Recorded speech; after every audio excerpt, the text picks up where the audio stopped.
फेरू से बढ़ै छै कोरोना के बीमारी। त की भए गेलै? काम धंधा में चलै छै महामारी। सुना भौजी खड़ा नहीं बहाना कवनो नहीं ते अंगना में डराना करता भौजी त चलता 500 कवन दैले पारता भौजी हे चंदा 500 कवन दैले पारता भौजी। नहीं चलतो देबो केना नहीं?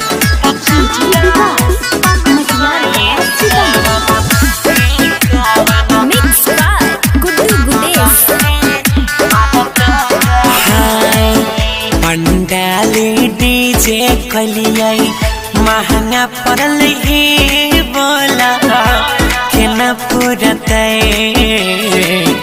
बुझै छियै तोरे जेना गोतनी तोहार हमारा मना करतै।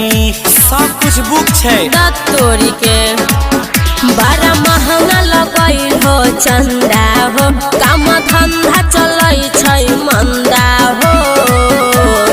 की कोनो महंगा भेलै? पिछला सालिए है हाली कोई नहीं रहो बाकी कोई नहीं छोड़ता भौजी त चंदा 500 कवन दैले पारता भौजी हे चंदा 500 कवन दैले पारता भौजी।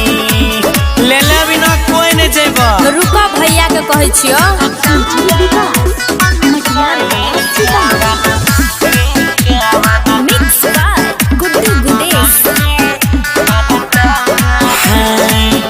तुम सब जे ना करबो भौजी हमार घर से लग जैते घाटा बेसी खर्चा लागै छै करे ले लिया हम हे देवी जागरण के साथ।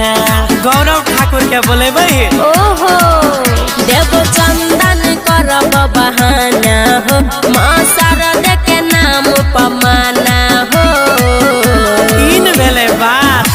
गौरव सरवन गुडू गुडे से दुआ से करता भौजी त कुंदनी को है 56 लागता भौजी हे मदनी अजय को है चंदा तोरा लागता भौजी। अच्छा हैला 500 रख ला। 51 टका आरू है। आब नहीं छो।